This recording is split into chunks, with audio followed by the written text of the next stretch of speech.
Hi and welcome back to Xargot's YouTube channel. Take 50 of this. I got golden high flow acrylics the other day. I made very quickly a haul video and then I meant to film a field test of these. And things, let's just make a long story short, things didn't turn out. I was not happy with my painting, plus I was interrupted all the time. People were calling me, my husband wanted to talk to me, my cat was being impossible.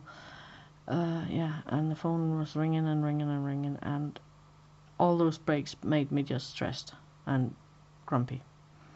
So at the end, it was late at night and I still hadn't painted anything I liked, so I went to bed and got up the next day and mucked up that painting, tossed it aside, started a new one, needed some raw umber for it, shakes it, because you have to shake it, and it wasn't closed right, so my laptop is right over there. It got a good cluck spatter of raw umber, everything in front of it, my mouse and whatever was there was spattered with brown raw umber.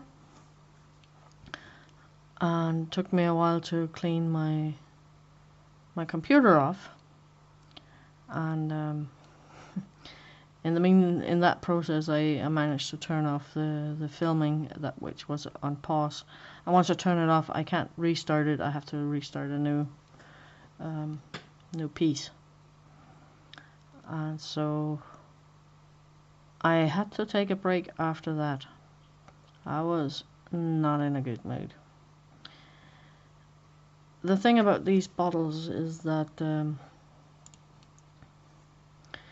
difference between open and closed is not necessarily very easy to tell.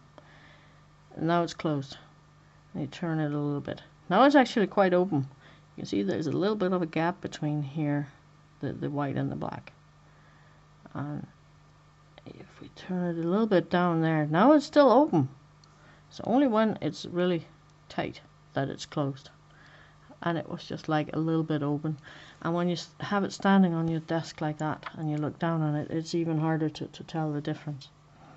So it was a little bit open, and yeah, all over the place. So I'm not happy with these bottles. Plus, no matter what you do, it just goops paint out when you close them. So poor design of the top. I like the paint though. I just don't like the bottles. Yeah, so I took a break and came back and had to restart the whole thing again because my computer had restarted in the meantime. So I have 3 pieces of that footage, and because there was kind of a long time between each segment, I have completely forgot what I've been talking about on the previous ones, and I decided let's go again because it will take me forever to edit the other one anyways, so I can probably paint another painting quicker than sit and edit that. So here we are. And if you watched my haul video, you know that I had 11 bottles of high flow because I bought this set of 10. So where are the 6 others? Well, the thing is, I didn't plan on using high flow acrylic ink on its own. I am going to use it with my other acrylic products. And I got quite a few markers, as you know, and I got ink and acrylic gouache. And so there are those 6 colors that is now absent. I have black and white and yellow and green and burnt sienna and magenta in plenty amounts in these other medias.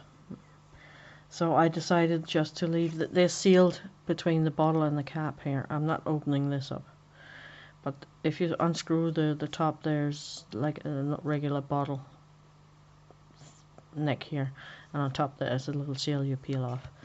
And I thought, well, I'll just leave the seal on the others and put them away, and then when I need one of those colours eventually, I'll go and grab it.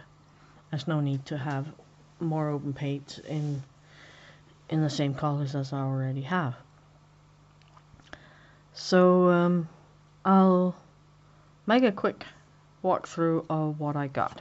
I got these 5 colours. I got the raw infamous umber. I got ultramarine blue. I got flayed blue. I had opened this before I decided to save the others, otherwise that would have gone into stash as well, actually. And it's a flayed blue green shade. I got quinacridone nickel azo gold, a gorgeous color. And I got the naphthol red light. So those were the ones I kept.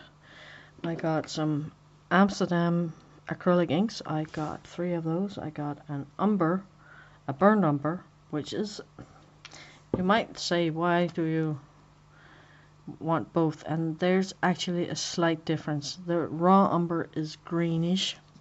I need to move my camera a bit here. The raw umber is a little bit greenish, whereas the burned is a little more reddish yellow, orangey. So they are different, even though they look kind of the same, but when you use them for mixing, they're absolutely different. I got a turquoise blue and a quinacridone rose, so that's why I don't need a magenta. I got quinacridone rose, that's close enough. I'm not going to go through all of them, but I got acrylic gouache. I got 20 some odd tubes, I believe, if not 30. 12, 11, 12, yeah, 25 or 27 or something like that, because I got 2 sets and some tubes, so I got plenty of that. I got, and that's, if I'm needing yellow, I'm gonna take these 2 tubes, and I got the white here. That's why I don't need the high flow. I got 4 Molotow markers. I got 10 Penduo Pebeo markers, and I got, oh gosh, how many do I have? 1, 2, 3, 4, 5, 6, 7, 8, 9, 10. I got 12 different Posca pens. Most of them, or do I have 12? Something. I got a bunch. Most of them are the thin 0.7mm ones. I bought a set once, and I think there was 9 in that, and then I bought some extras. 1, 2, 3, 4, 5, 6, 7, 8, 9, 10. I got 10 thin ones, and then I got 2 of the other kinds, some other kinds. This one has a bullet nib, and this is a big fat square one, and these are both black. And then I got 3 Amsterdam acrylic markers here. And I can use the ink to fill them up if I run out. Except I would have to go and buy the ink in the right color, because I don't think it's the same colors I have. I bought the primary colors to try them out, and I bought the thinnest ones because they were the cheapest. They have fiber nibs. They're a little scratchy, but I'm not sure if it's me or the pen that is the matter. So that is the stuff I got, and they all mix nicely with each other. There's not a problem with any of that. Most of the things, all the acrylic markers and the gouache and the Amsterdam ink, they're all having a matte finish when it dries, whereas the golden is semi-glossy. It's not a problem, but it's something to be aware of if that kind of stuff matters to you. I'd say what I've done with these, I've actually made 2 paintings already. The first day that I mugged up, I tried to make some fog that I couldn't get to work, and this was the one I painted yesterday and actually today, and it's only like that lake in the middle that is a little glossy, because that was made solely with the high flow. But I could photograph this or scan it without it being a problem. If you don't want it to be shiny, you have to mix it with matte medium or something like that. So I got a spray bottle for keeping my paint clean. I got a little bit of a palette here. I got water. I got acrylic and hobby brushes. So I think we're good to go. I might talk about the materials as we go. As I have been already painted two landscapes, I didn't want to do that again. So I drawn up a little bit of a see, I can line up the camera with my paper. I've done a still life here that I'm gonna try and paint. Also because I realized I only used 2 or 3 colors for the landscapes. So I think I'll do a black background at the end, and I'll demonstrate the Posca pens there. So I have done a butterscotch, and it's here. Can't really see it. I've done it with non-photographic pencil, of course. You can see there's a little bit of an apple here, there's a pea there, and I'm still trying to learn to do plums, so I put one in here. And yeah, I think I'll try to see if I can get that butterscotch to look okay for starters. That's a bit of a challenge because it's got that kind of a beige orangey color. So I got that beige. I'm going to add a little bit of yellow to it, and I do this with the acrylic gouache because that's the colors that is appropriate for that. I'm not thinking much of am I using one or the other. I'm using whichever I got in the color that I think is okay. The gouache, when it comes straight out the tube, feels a bit thick.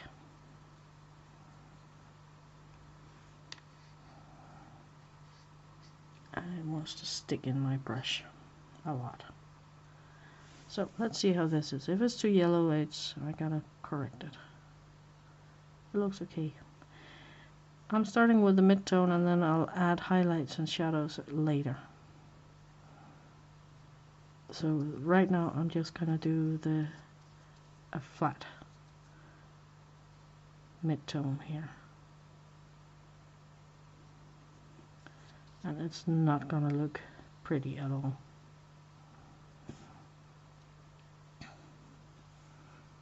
I'm adding a little bit of water to my brush because the paint is not flowing out of the brush the way I want it to.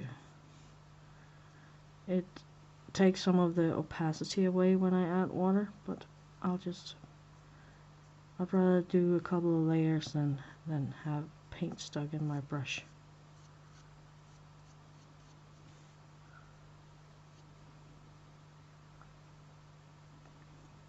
Being a watercolorist, I don't mind working in layers. So if things are not perfect in the first layer, I don't care if I have to add 1 or 2 or 5 or 10 more. It takes what it takes.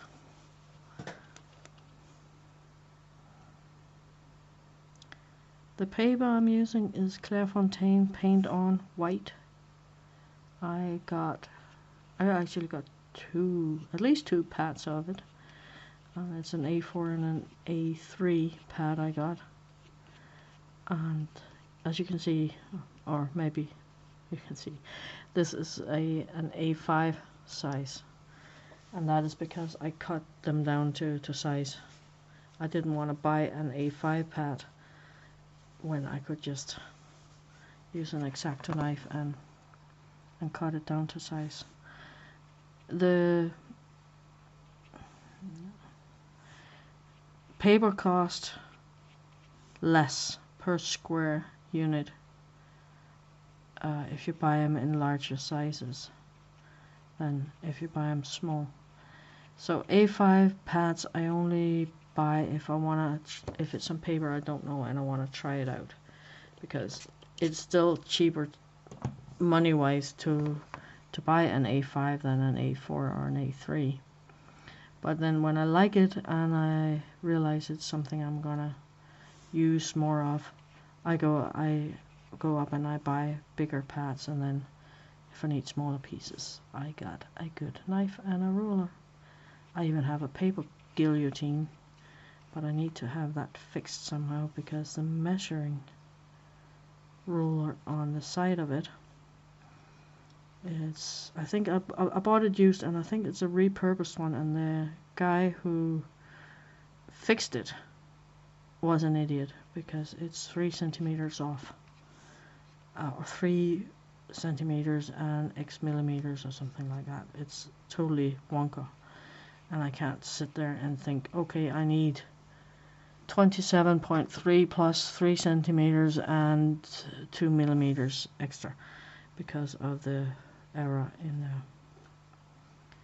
the measuring stick. So I need to see if I can take it off and place it right.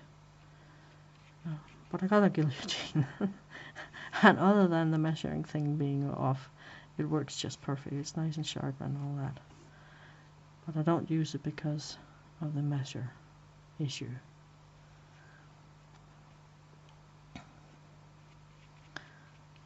So that is nice and flat and start. Now I just need to get all that beige stuff out of my brush. It takes a little while because it really sticks in my brush so hard. I got several cloths, but I got a dish rag over there that is not ever gonna be a dish rag again. It's gonna be my paint cleaning rag. It might end up in the washer again, but I'm not ever gonna clean dishes with it because some of the pigments I've dried off in there is not something I want to ingest with my foods, not even in small amounts. And that is why kids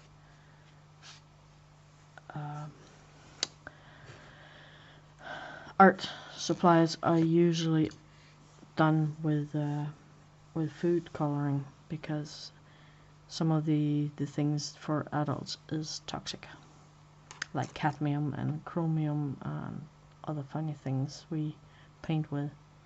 It's not, should you take a sip of your rinse water if you have been coloring with, say, cadmium red or something, and you must take your rinse water for your drinking water, it's not gonna kill you, but it's important for kids because it's a heavy metal that builds up in your body over time. So you don't want kids to start ingesting cadmium and other heavy metals in a young age if you in any way can prevent it. They will get plenty or as they grow up and through their life. I can see where there are some spots that isn't quite covered the way I wanted. So,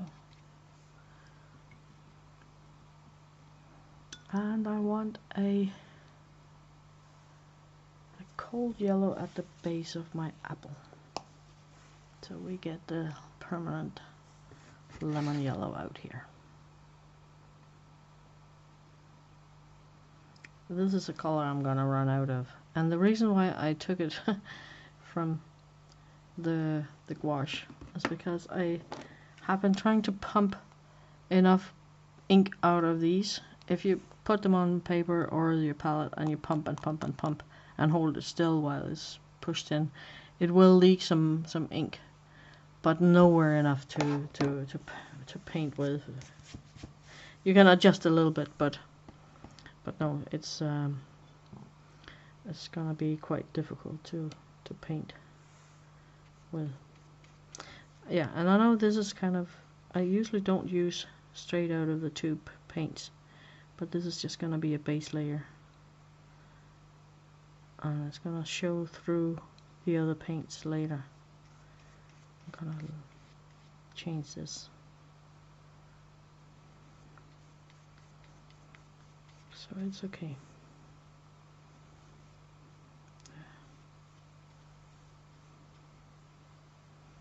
I don't think I ever get used to acrylics and oils crawling up in the brush like they do.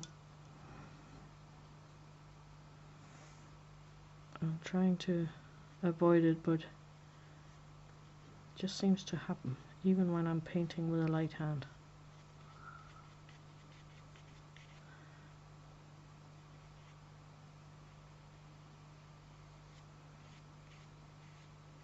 So if you are trying to paint and your starting point looks kind of like this, and it looks nothing like Leonardo da Vinci or anything, don't start crying and give up, because even the masterpieces of yesteryear and yesterday, they kind of had faces like this as well. Things don't look intricate and interesting for starters. I'm gonna give that some water. So now I need a purple, and I don't have any purples whatsoever actually in this. Actually I do, but would that be cheating, grabbing the purple gouache? No, it wouldn't be cheating, but I want to mix my own, because the point was to use high flow. So let's get started. This is an ultramarine blue, and I think I'll mix it in this little well. Actually, I should probably use that one because it already is stained that color. Come on, work with me.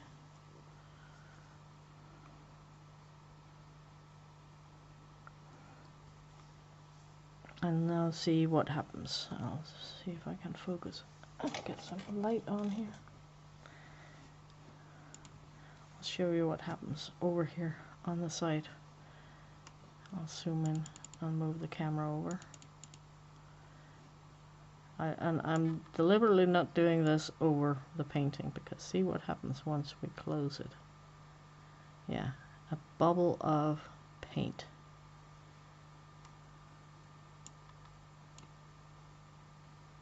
Comes up. This one is not so bad, but some of the others really gave a good splosh. So I actually got the oxycyan violet there. But so let's zoom out again.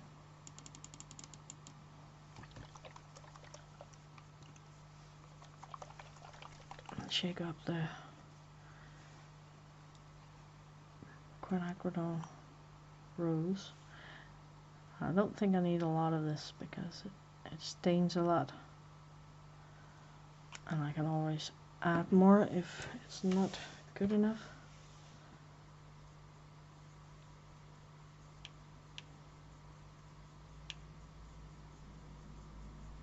No, that's not red enough.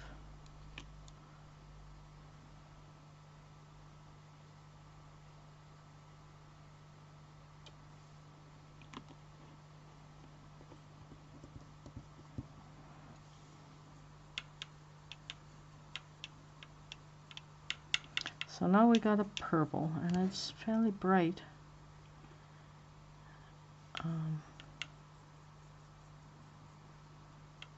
It's not as rich as you would normally see a plum being. It's kind of almost blackish. Got some dirt on there. So what I am going to do is I'm going to add a little bit of green. And now I'm thinking about what do I use for green, because I put the green away and all I got is really ink. I guess I can see if I can pull a little bit of this out. No, not that one. Will not ever give off enough green. I'll use this one. Molotov.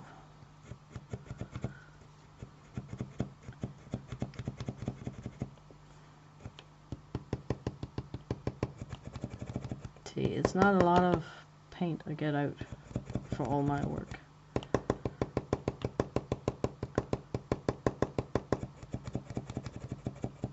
Come on. Bleed.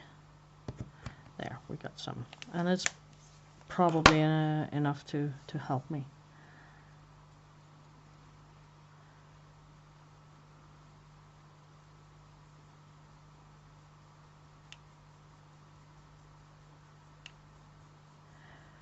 Because we add that little bit of yellow that is part of the green,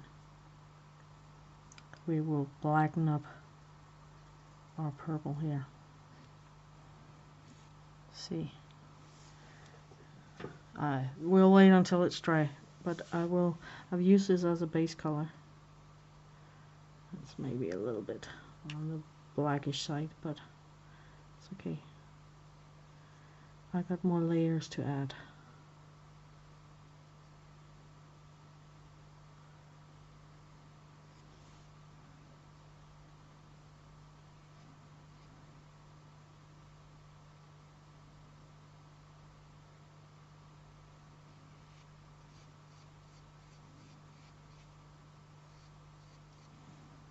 Maybe see it if I paint it out a little bit. That tape is really handy. I'm gonna tape down my paper more often because it works fine as a test for colors, and I can paint over the edges without worrying about my surface underneath. The downside of taping down paper is that I can't. I have to make awkward curves every now and then.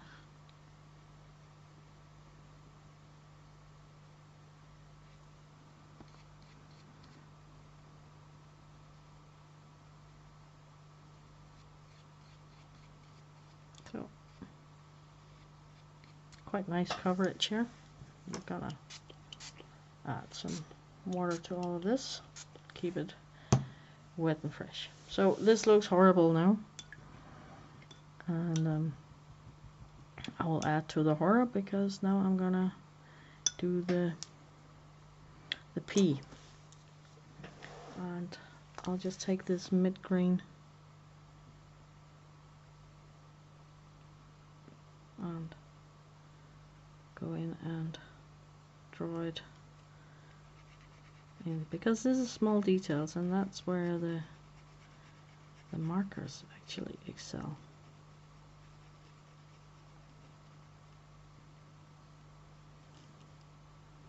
And you can go in and you can just draw the little details in. You could paint them in. Got a steady enough hand for that, and enough. But I'm just being lazy and doing it the easy way.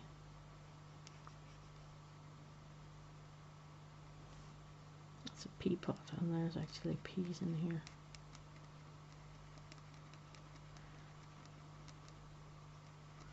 I'll just paint it all over.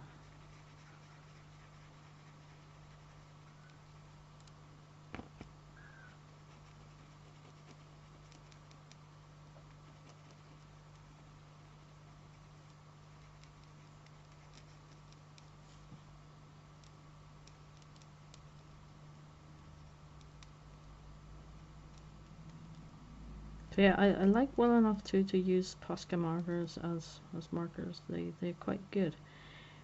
Mitsubishi is one of these companies. They don't really do bad stuff. The stuff they do is really well thought through, and well produced.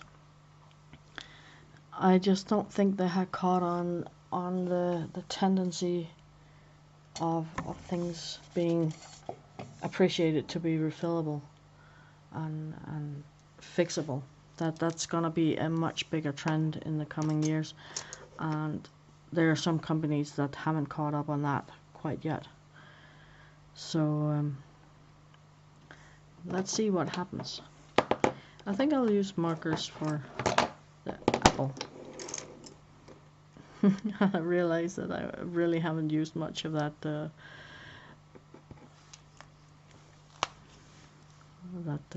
high flow. Oh, that's not dry yet. No. I'm gonna peel the paper if I'm gonna use marker on it when it's still wet.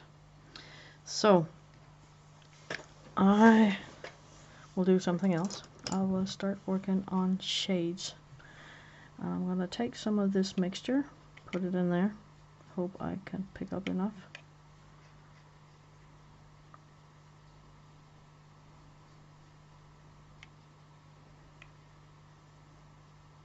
To make a good enough mixture.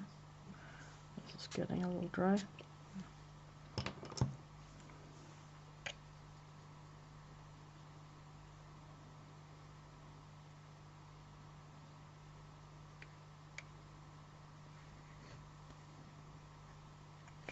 Get this as much paint out as I can. And I'm going to take a little bit of this and mix in there.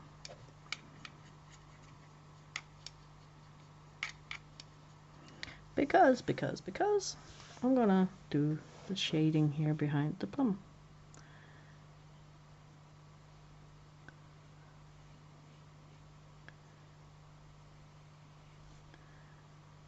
And I want that color to reflect off on the shadow here.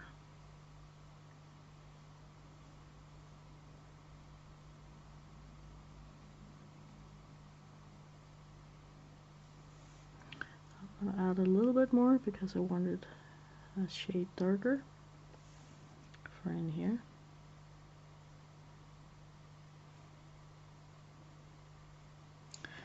Soft blending is really difficult with these things. It has to be really wet, and when you make it really wet, you lose the opacity.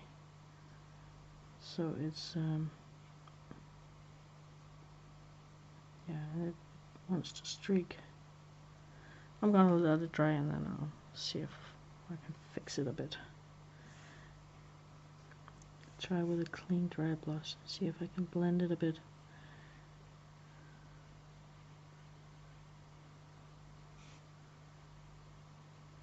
No, it doesn't work well.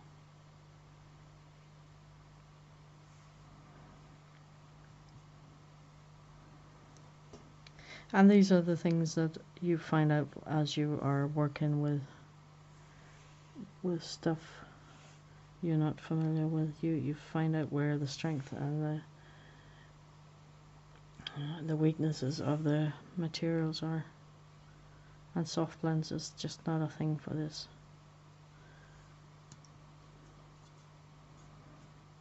Not if you want the opacity, at least.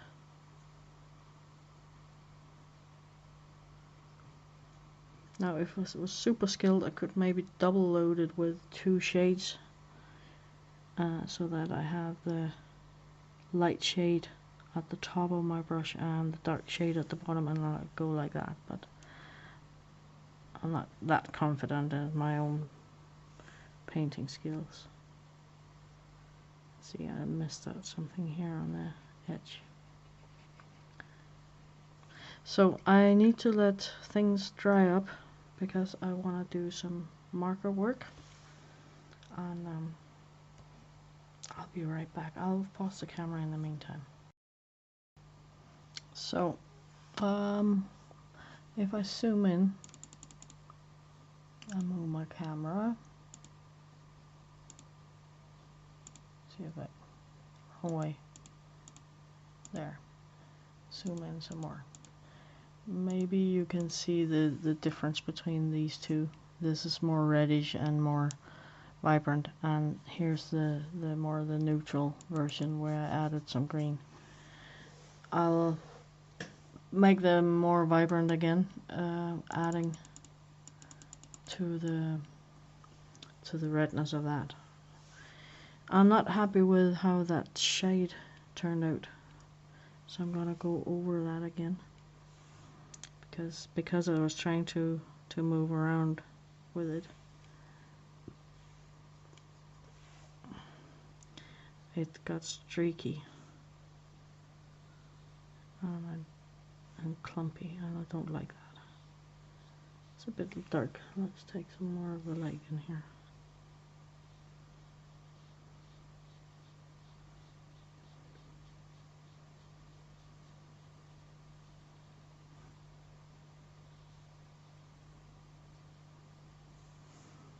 Now it looks like a part of the plum. I'll see if I can fix that. I need some white, and I'll put it over here. I might need it for a few things, or I know I will need it for a few things. For now, I will mix it in with some of the purple, because I need a lighter version of this to do some highlights and stuff.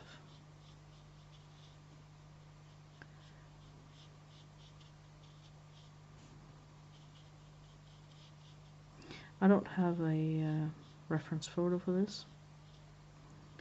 It's out of memory entirely, so it's not going to be super realistic. I'm just playing around with colors and stuff, so I don't really care how realistic it looks. I'll be happy if it's recognizable.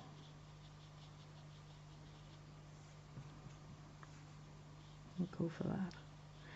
Now,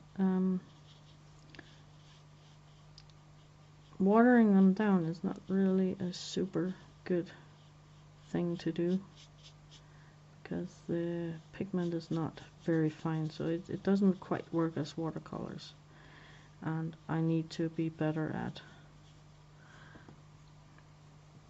grading, making different grades and mixes instead of just watering things down. That's really a thing I need to work on, because I find myself doing this again and again expecting a new result, and it doesn't really work well. I need to take some classes in how to do this. So now that apple is actually dry, I can start adding the other colors to it.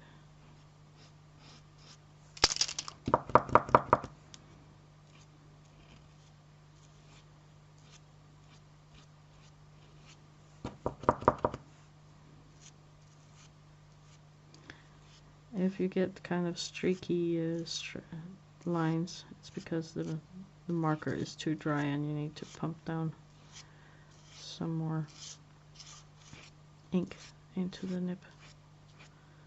If it goes like, no, it's fine now. See?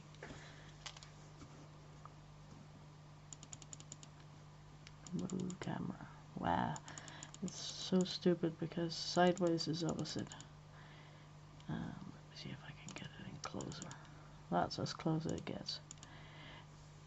I don't know if you can see it,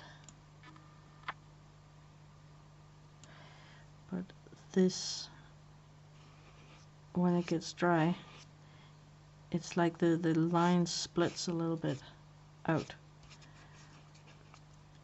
and then you need to pump some more ink into them. See, like that, kind of weird looking.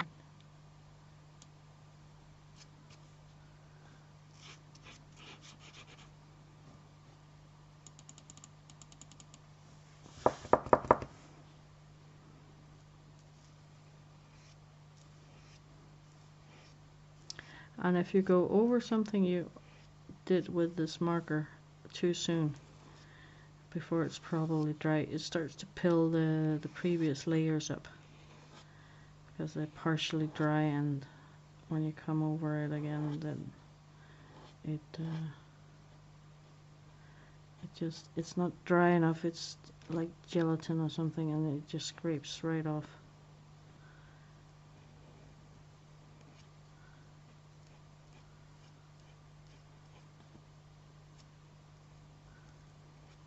Need to go and do something else for a little bit and then go back after it dried some.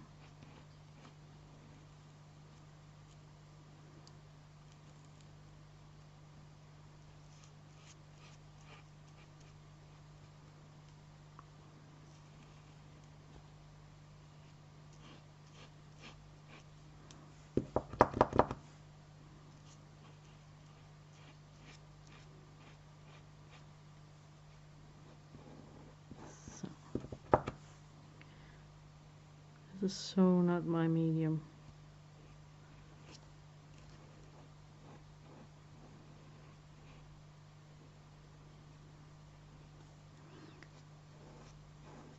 I'm gonna try, keep trying though.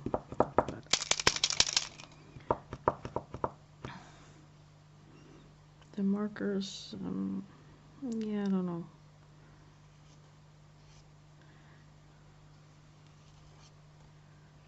I don't think I'll replace them once they're done.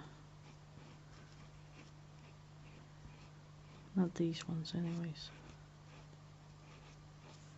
Maybe the thin Posca pens, but not the fiber nib things. I think they're scratchy to use. I'm not very fond of that feeling. I'm not fond of the results they do not produce.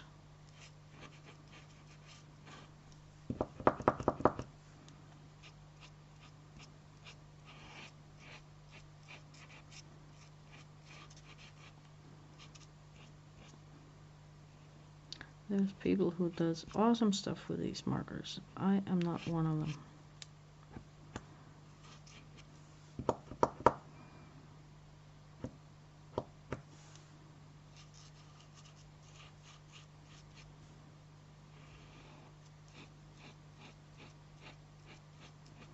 And I think part of it is that I want them to do things they're not really capable of doing.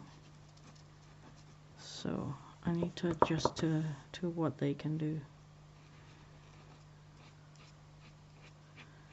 And maybe if that happens, maybe I start just totally love them and won't use anything else, but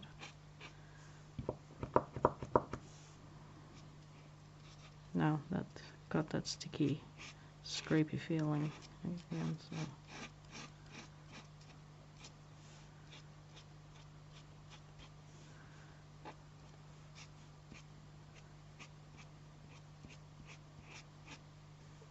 I better keep my paint wet over there.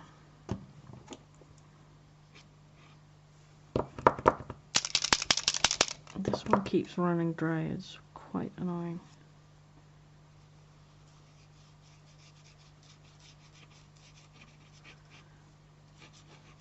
I'm not even sure if this store sells these markers anymore, and there might be a reason for that. If it didn't take off right.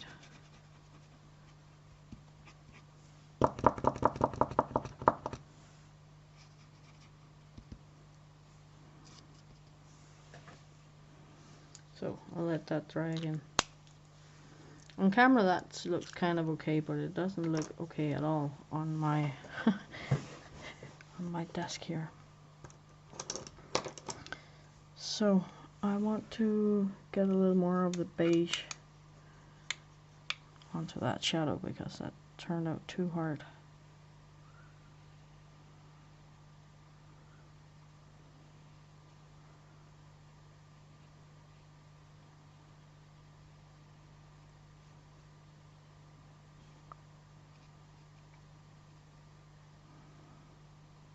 Guess I could try and use it a bit underneath it as well.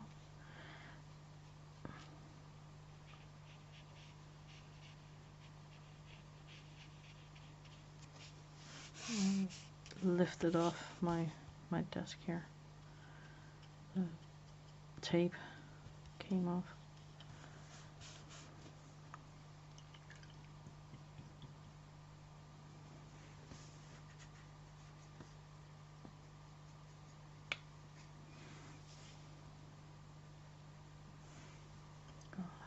Put a lot more beige in there.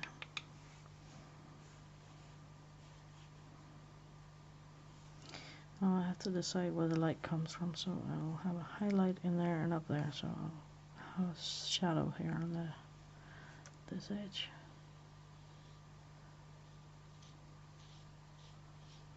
See, this is what I should have done from the beginning, make just a different nuance of the color or a different shade that is close to my original, and then add more darker or light as I go. I will make a really coarse highlight. So I need one about here and one up here, like kind of like that. And I'm gonna adjust it as I go, because but I just needed it to have something to work from.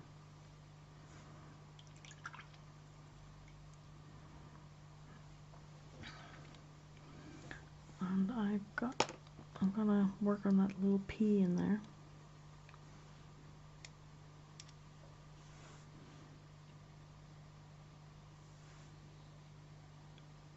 Or not, I need to clean my brush because I got white in my brush for some reason.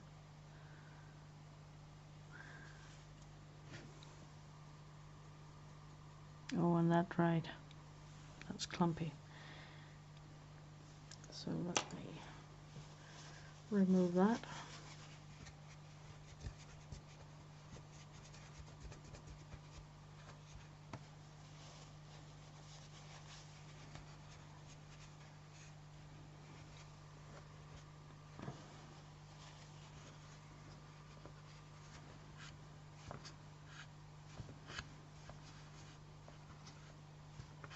Because I don't like painting with clumpy paint.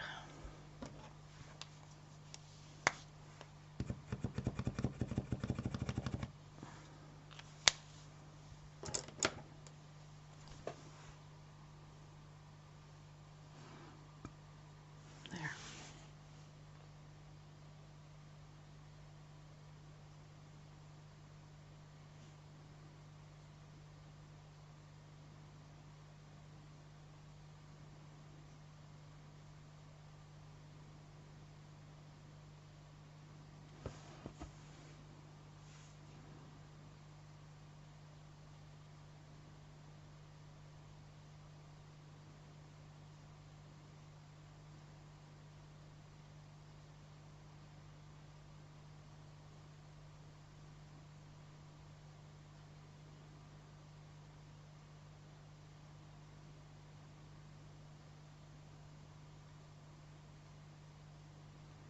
Peas in a pot.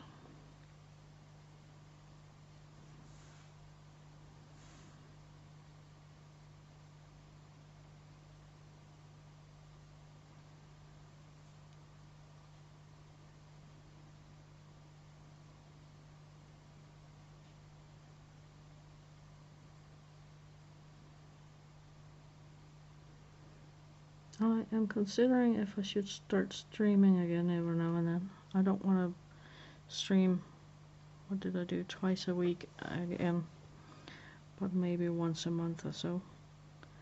I'm not doing any coloring online anymore, but I could do painting or drawing or something. So if that's interesting to any of you, please let me know in the comments, and I'll see if I can find a time for it where it's adequate for me and you and stuff.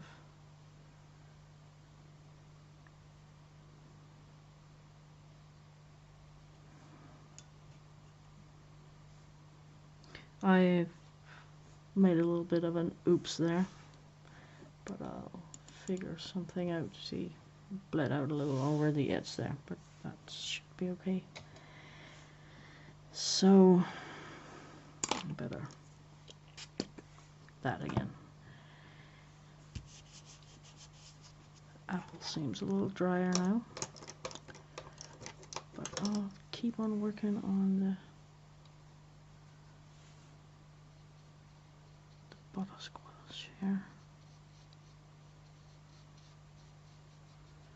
Trying to, oh, I better zoom out again.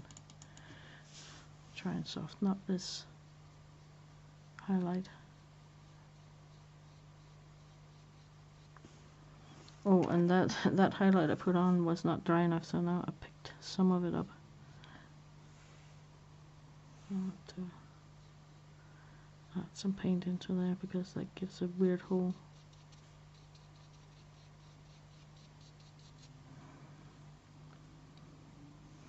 And the reason why it's looking weird here is because I gotta fill in the stalk there as well.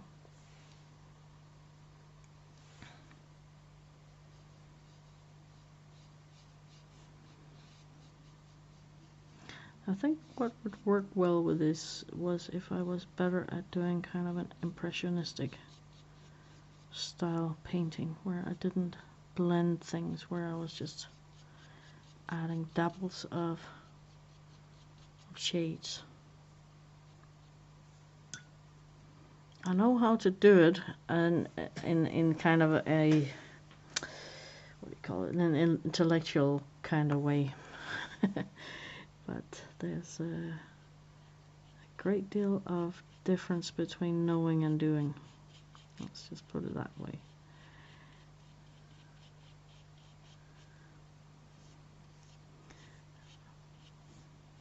But it would be a cool thing to try and learn, because I really, really love impressionistic painters. I love Monet and Van Gogh and yeah, everybody who was inspired by those, because there were lots of fantastic painters over time who has done amazing things where they didn't blend anything. They kind of just put dots of paint here and there. So if you go up close to the paintings, they're just blobs of paint here and there. And then when you walk away, that blob becomes a fantastic lip highlight or something. I want a reddish kind of shade over there behind the apple. So let's see if I can do that. I don't want it super red, I just want a hint of it. Oh, super red. Oh, this just sounds like lipstick pink. Let's see how it goes. Oh, it looks better on paper than it does in my cup.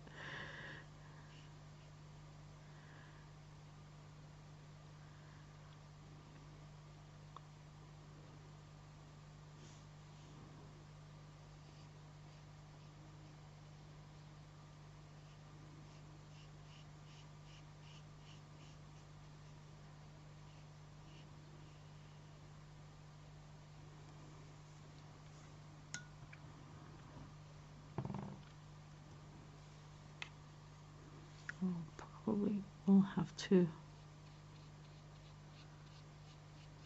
mix up more of that beige for this.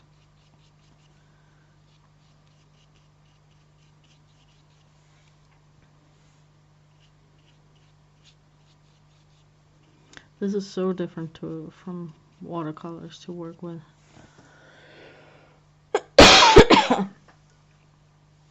It will take a good deal of getting used to.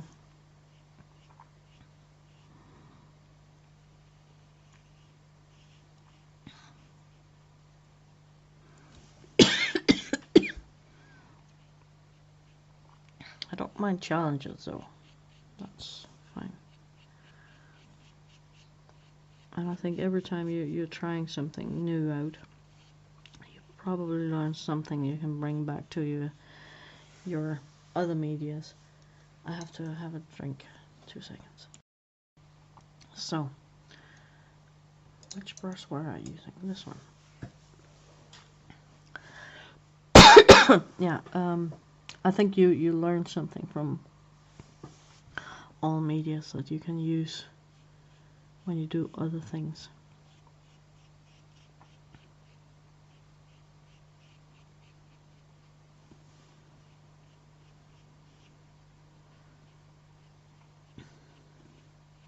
I'm still trying to soften up this shadow here.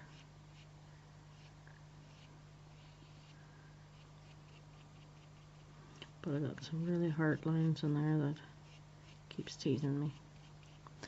Well, it becomes what it becomes. Success or failure, doesn't matter. I learned something. I'm taking something away from this.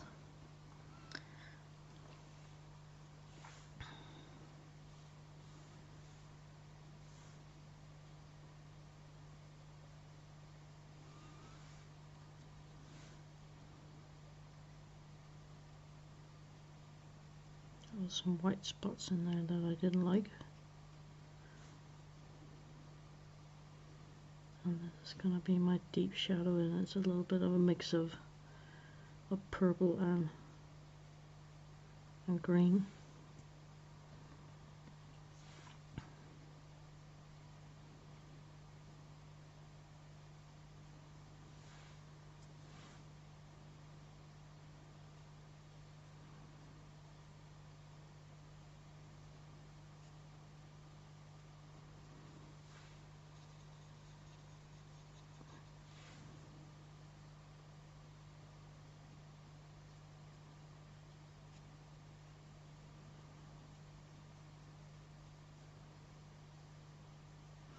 And a little bit of red to set it off so it didn't look too much like either the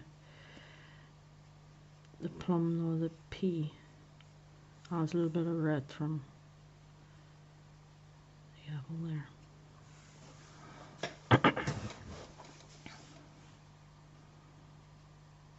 Gonna add it in here as well, the edge of the apple. I'm doing it before I put in the last layer of the, I'm gonna use a different red again on that apple, but by putting in the shadow now I can just paint over what I don't like.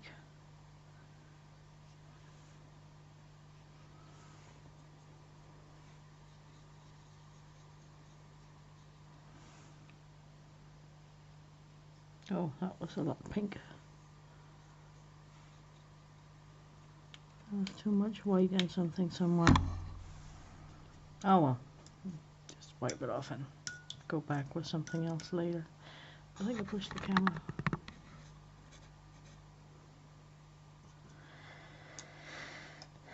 So, red.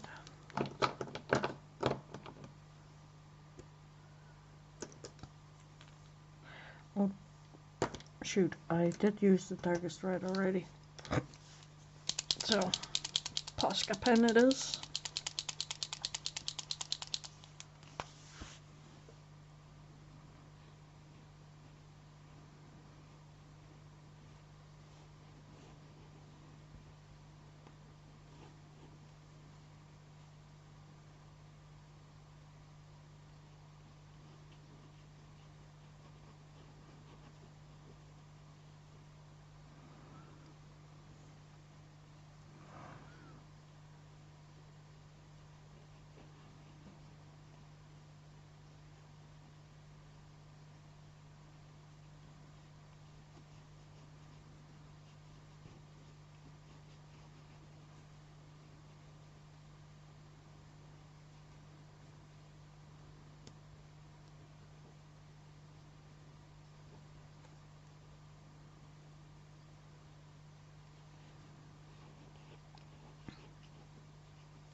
Oh, yeah, I'm sorry I'm quiet. I'm trying to focus on what I'm actually doing.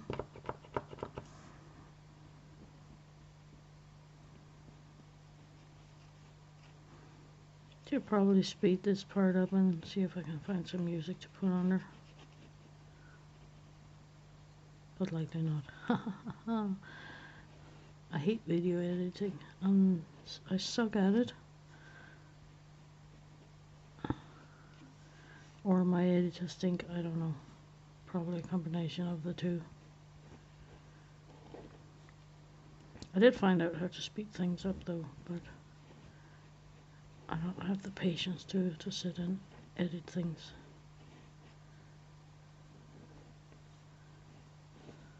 I'd rather paint. So maybe I should hire my nephew as my editor. See if he would give it a try. He's at a school where they're learning a lot about animation and editing and filming and stuff.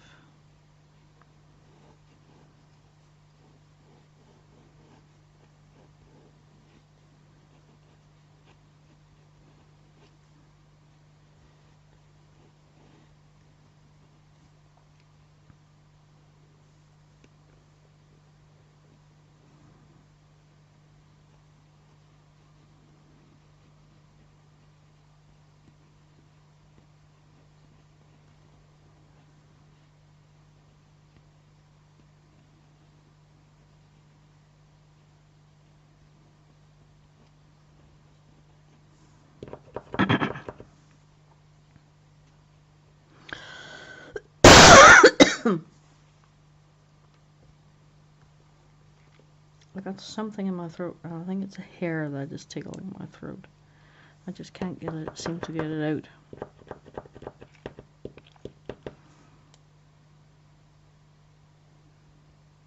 I got huge tonsils and they catch stuff, apparently.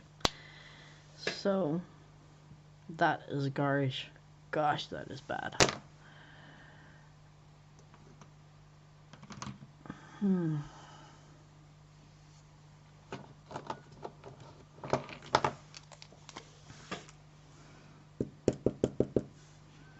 See if the sienna can go in and help with some of these terrible shadings I did in here.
I think we need some of that umber.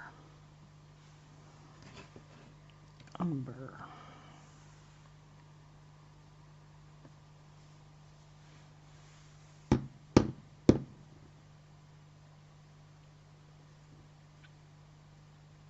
well, that paint. I can paint half a painting with what goops out when we do this.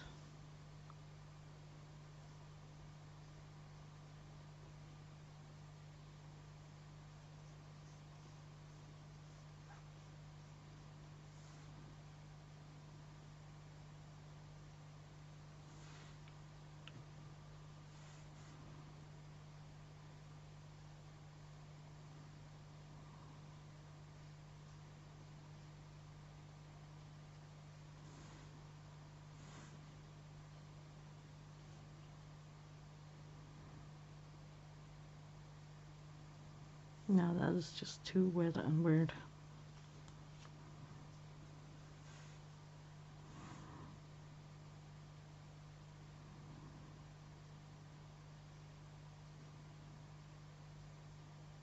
I'll let that dry because that's just hopeless to do anything with right now.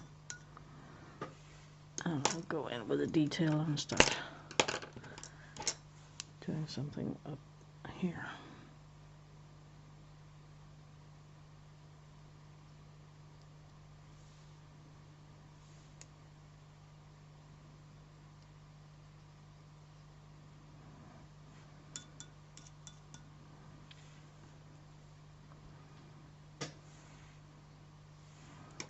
And I'm gonna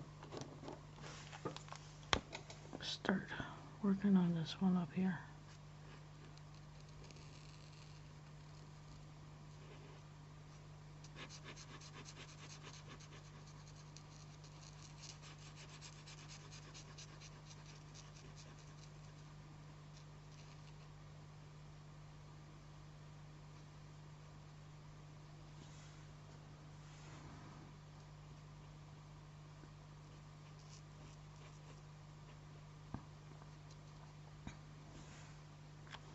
I'll leave that to dry a bit.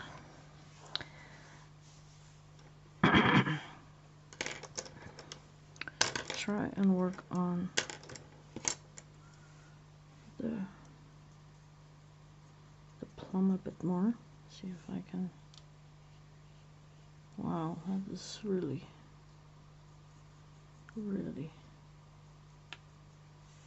light.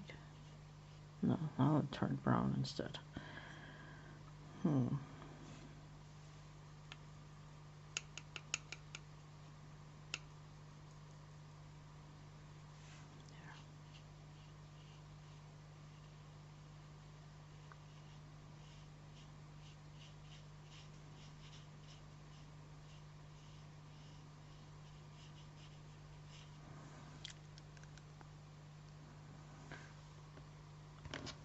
I'm going to cheat and take some of this diagram violet for this because my own mix was not good. I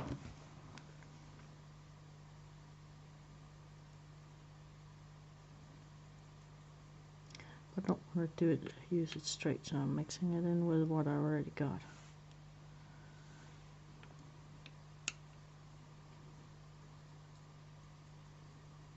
A little bit of brown.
It's a very deep well.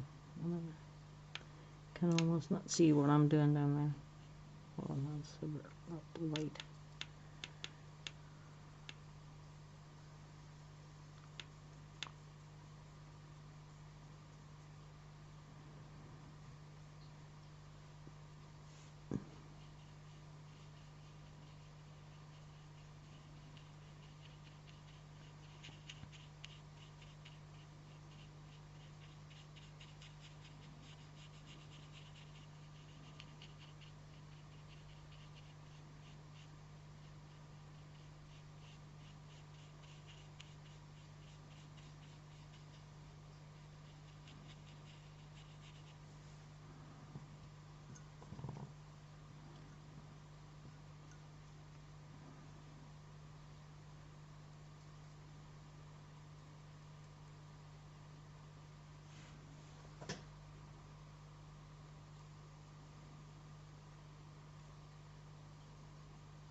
Nope, they don't blend.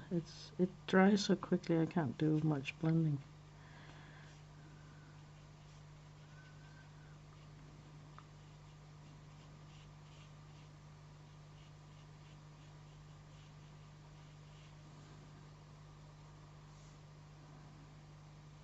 Ooh. Thought I had some dark stuff in there, but I didn't. White.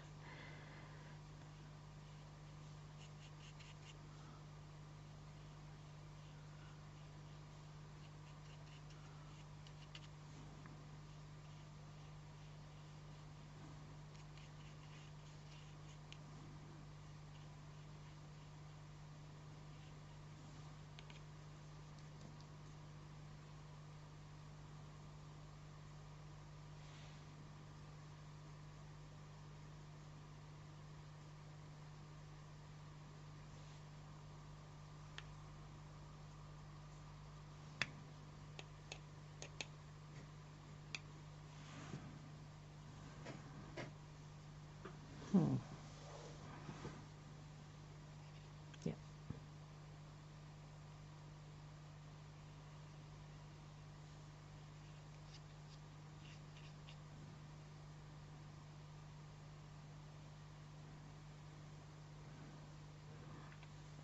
It is so funny because it looks okay on camera and I really don't like how it looks on my paper.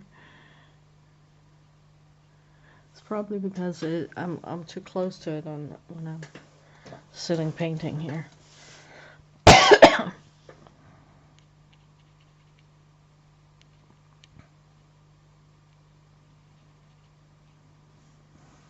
So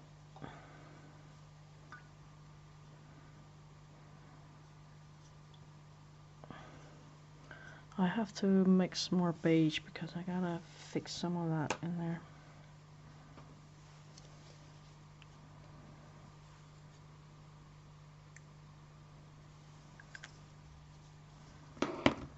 It's a warm yellow I mixed it with. Just a little dash. Come.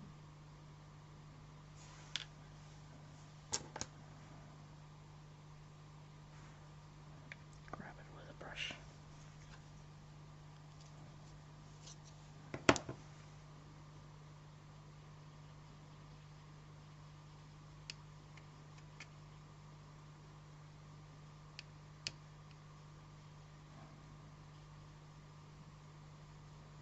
Because it's in the shade, I'm gonna mix the shade color in there.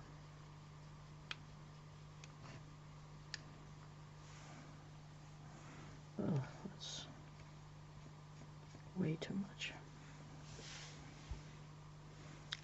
I need a little water.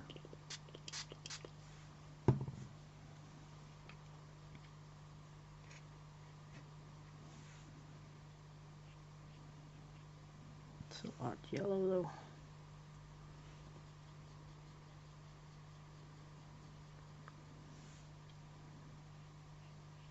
There.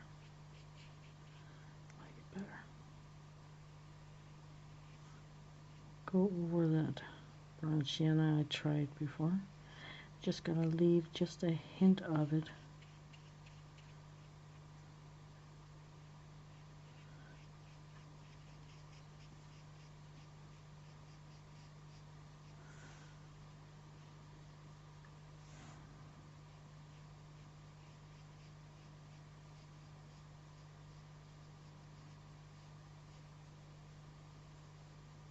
This brush is annoying because it's not soft enough. It scrapes as much paint off as it deposits. So that's really not a good thing. See, it leaves dark marks because it doesn't leave paint, it scrapes it. Try really, really gently.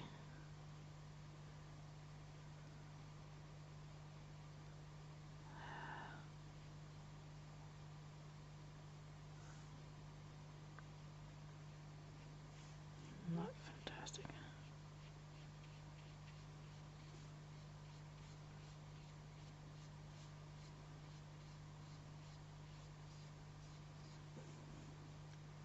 See if I can get some shape to this. It's kind of shapeless. Leave that alone down there because that's really wet and weird now.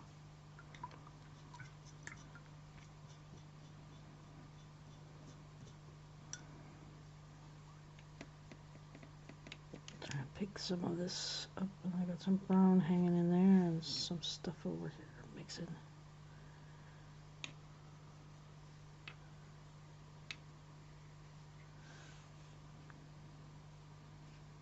It's probably too soon.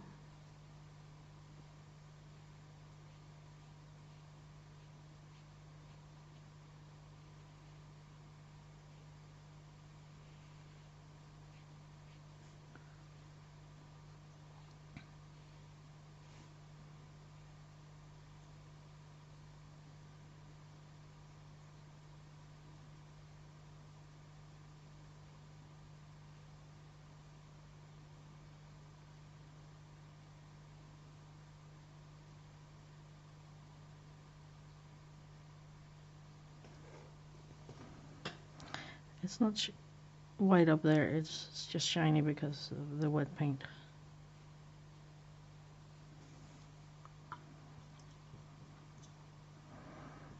And before I go any further with my shadings and stuff, I will take a black Posca pen after I wet my paints, and I'll start on the background,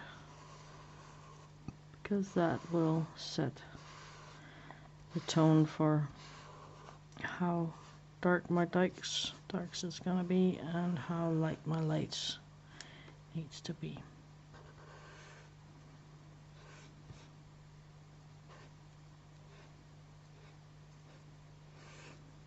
I'll take one of the finer nips and go in close to and close that halo, because this one is good for covering big areas, but it is not a detailer, that's for sure.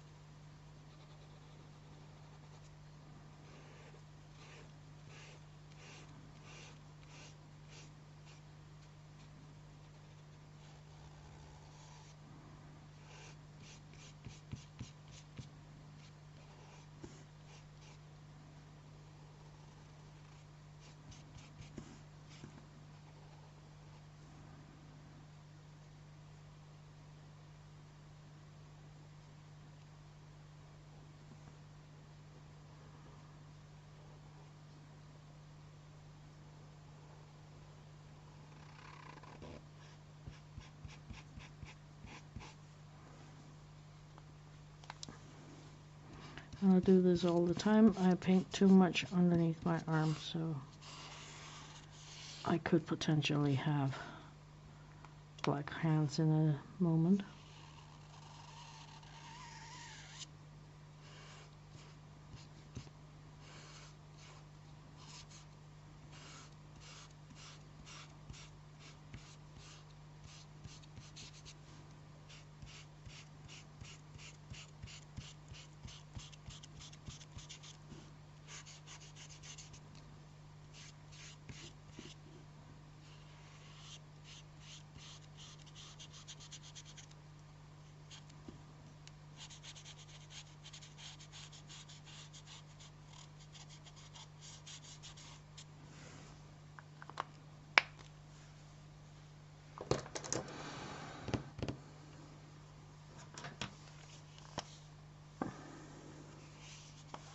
Fortunately, it dries quickly.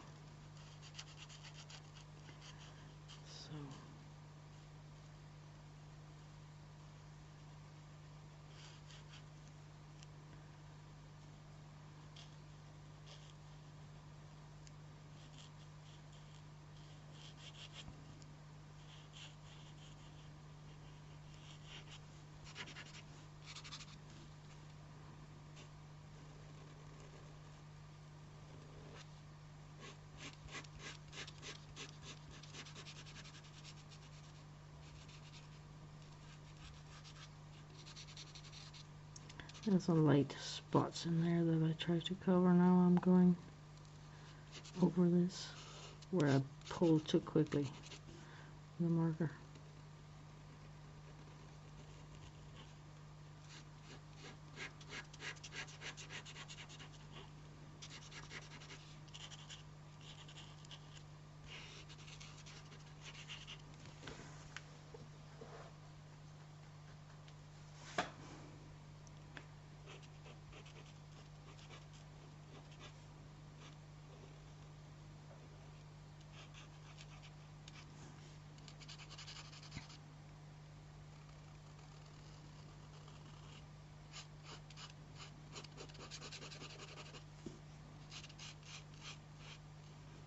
I think my thin black Posca pen is nearly dead. That's why I didn't try to use it.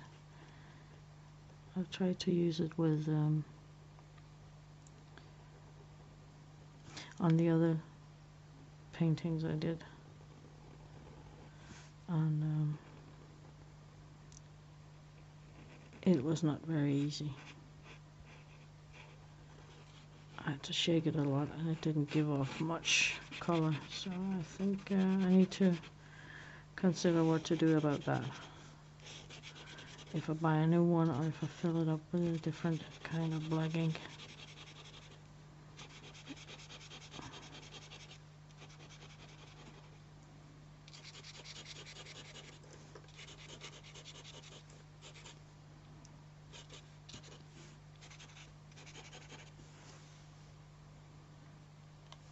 It's too light over here.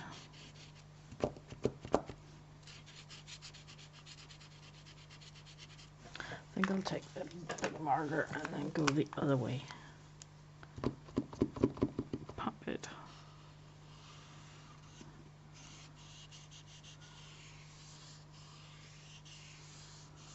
Imagine that black-eyed peas are playing Pump It in the background.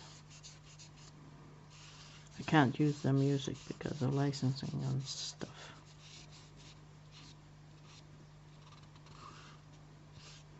But it would be a good background music for doing graffiti, using graffiti markers.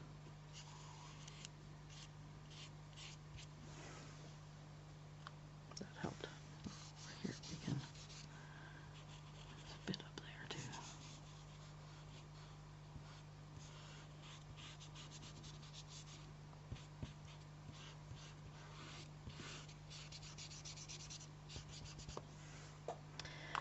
Oh my goodness, I think this is gonna be a 3-hour video easy, because this is going to take some time. There's some unwanted color down in that well. See if I can get it up. And if I can't, it's dry, and then it's also fine. Because I need a different color.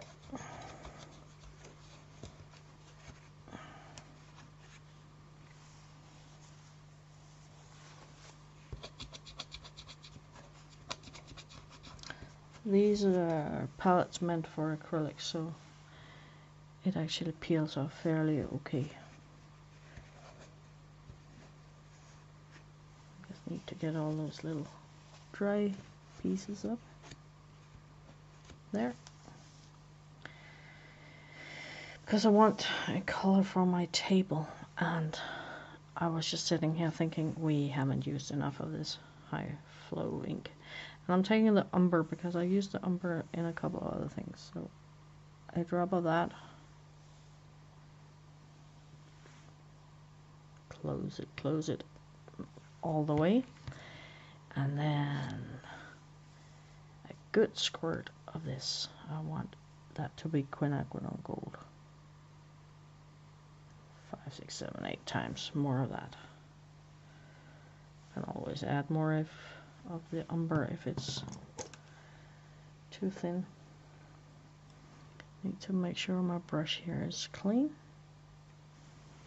We mix. And here we go. Are you ready?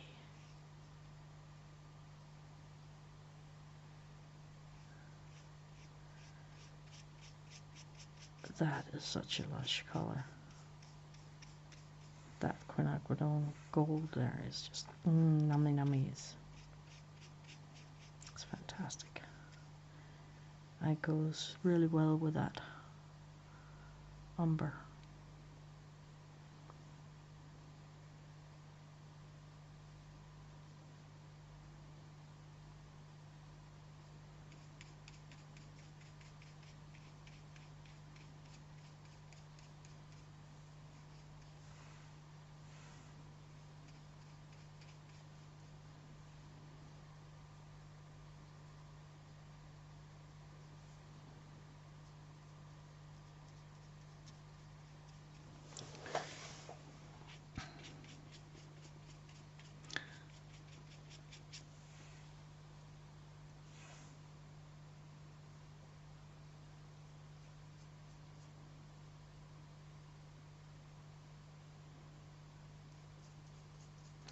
and it's a bit transparent, so all the shading I did is not lost.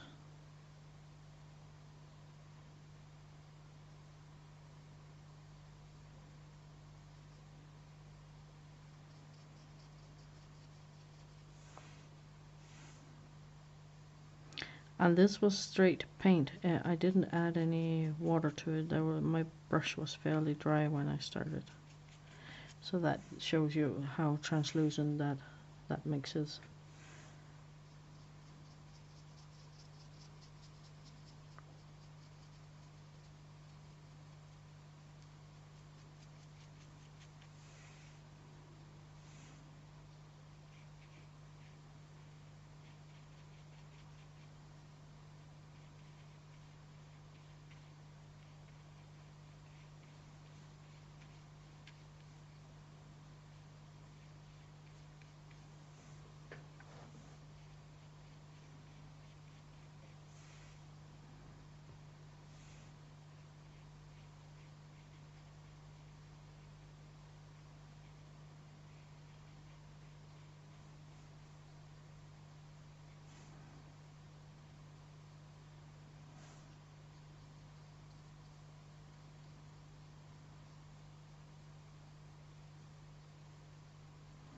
There.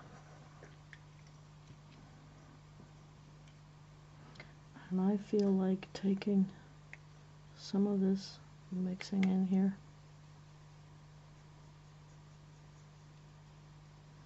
I'll go something like that.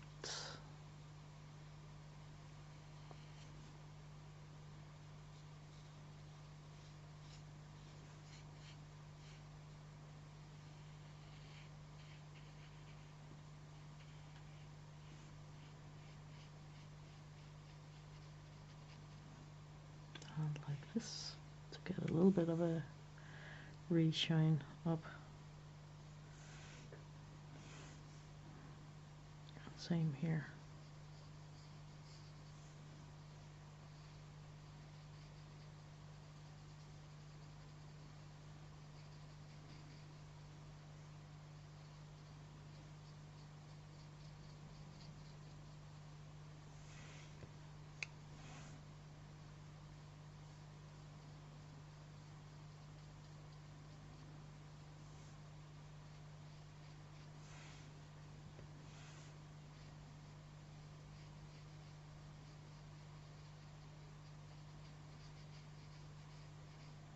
Start shading my apple here so that I can finally get some shape.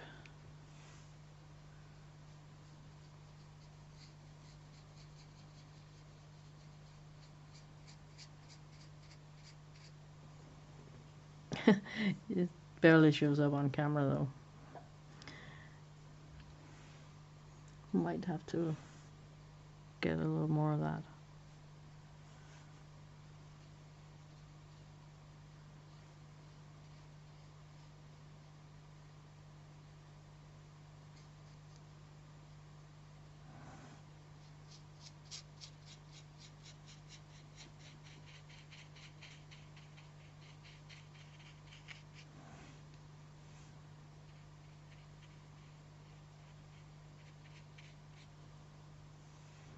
I think I can paint on this for very many more hours.